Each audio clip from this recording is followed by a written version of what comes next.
Terragrunt and Azure, a match made in tech heaven. Ready to supercharge your provisioning game?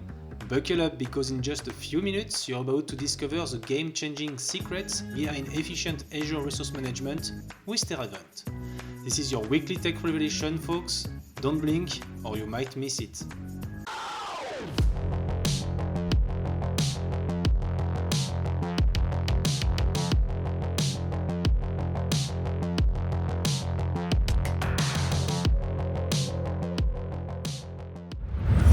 Hi everyone, welcome back to the Terraform series. I'm your guide through all things Terraform, and today we are diving into the exciting world of Terragrunt. But before we get started, let me quickly introduce myself. I'm a Microsoft certified trainer, passionate about sharing knowledge and empowering others to excel in the tech world. In our previous video, we discussed the significance of Terragrunt and how it enhances our Terraform workflow. If you missed it, no worries, you can always catch up later. Now, on to today's adventure. I will be guiding you step by step through the process of setting up Terragrunt for provisioning Azure resources, starting from your existing Terraform setup. But hey, before we embark on this journey together, I want to encourage you to subscribe to my channel. By joining our learning community, you will stay updated on all the exciting content I release every week. Trust me, you won't want to miss what's coming up. I have a lot of ideas for you. So buckle up because we are about to dive into the world of Terragrunt, and I guarantee you are in for an informative and engaging ride. So let's get started. Okay, so just a quick reminder before we start coding. In our use case, the one we have seen in the previous video, we are trying to create resources like an app service plan and an app service in different resource groups, so a resource group for production and development, and in two different regions, region East-West and region East US 2. So just keep that in mind to understand better the process. Okay, so now I've just opened the different files we used in the Terraform demonstration during the last video. As you can see, we have a modules folder with the module that is going to create the app service. We have different files for the different stuff we need, like the variables, the terraform.tf vars to configure values for our variables, a providers file to declare our different providers, so Azure Resource Manager, and main and backend.tf files. The first thing you want to do before using Terragrunt is to isolate your Terraform code from your Terragrunt code. So what we are going to do is to create a new folder called Terragrunt and one folder called Terraform. Then we are going to move only our module to Terraform folder.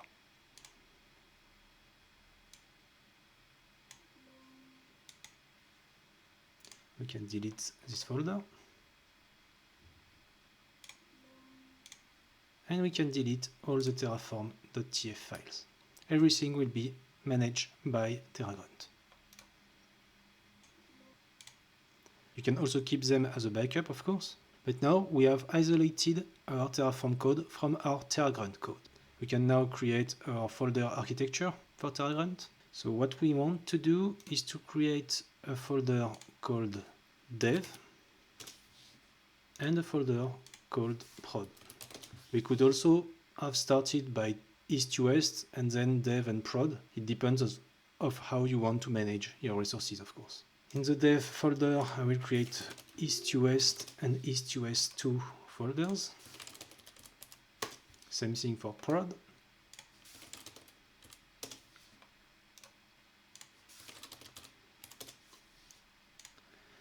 And we will need to create a new folder for each module we are going to use. Here we are only using the app service module, so I guess we are just going to create a folder called app service.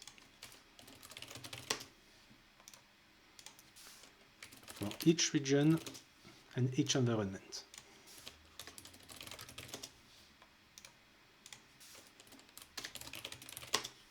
The last thing we want to do during this section is to create the different .html files that will be used by Terragrunt to run the different creation of resources. So we'll start by creating the root terragrunt.html file, which will be used to create, for example, the dynamic backend to declare the providers and the different values that are common for each environment and each region.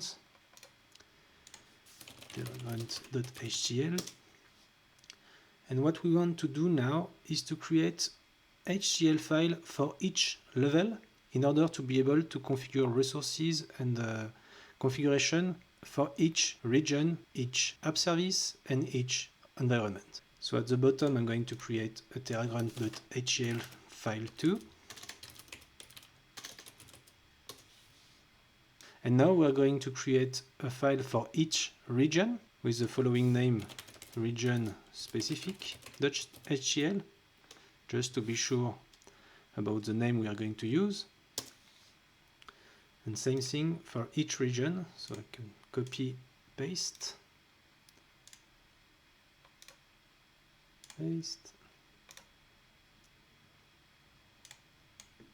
Here we can see what we have created. So terragrunt.htl for the app service, one at the root, and we have created a region-specific HCL file at each region level.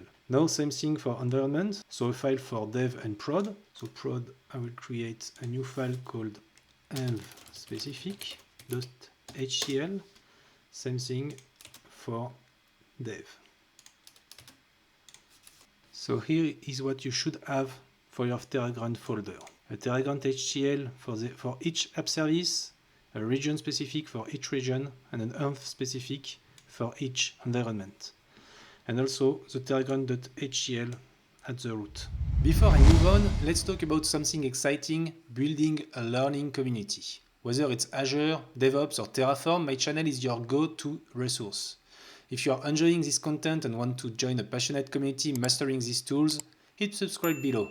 Stay updated, never miss a video, and let's learn together. Ready to level up? Okay, now we can start by filling our HCL files with Terragrunt code.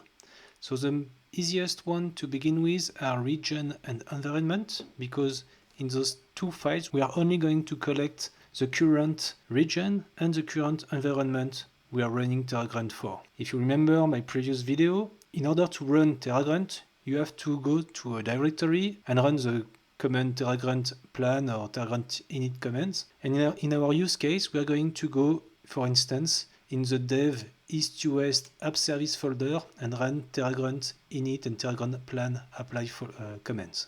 Terragrunt is going to merge each HCL file he finds. So basically the terragrunt.htl here, the region environment specific.htl, and the root terragrunt.htl file. So let's start by filling the region and environment specific.htl. What we want to do here is to get the current directory in order to get a local, so a variable basically, to store the current environment. So for this, we are going to declare, just like in Terraform, locals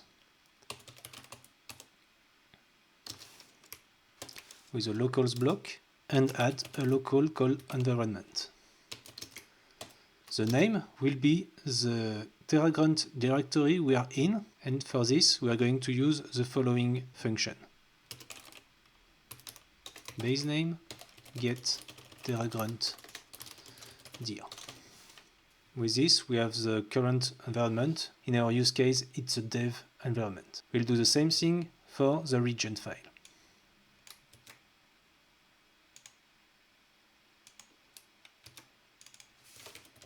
And that's it. You can copy what we have done for the following region and the following environment in each other region and environment specific files.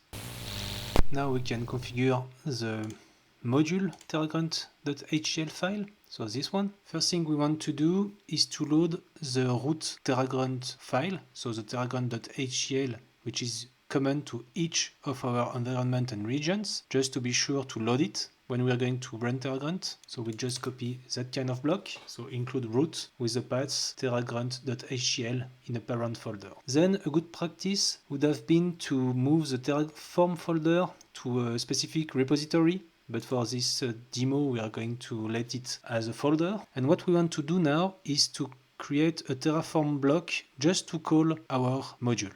So as you can see here, we specify the path to our module. And then we can specify the different variables we want to give to our module. So we are going to use the inputs block. Here we are passing a tags value, so a variable which is going to be used by our module to add tags to our different resources. Hey there! Before we continue, remember, if you have any question or thoughts about what we have covered so far, drop them in the comments below. I'm here to help, and it would be my pleasure to assist you. Alright, let's get back to Terragrunt. Last file to configure is the terragrunt.htl, which is common to all our environments and regions. So let's start by the locals block. In this local block, we want to do two things basically. Get the value of the current environment, get the value of the current region, and use those values to create a prefix for our resource group name and our resources name. So we'll start with the locals block.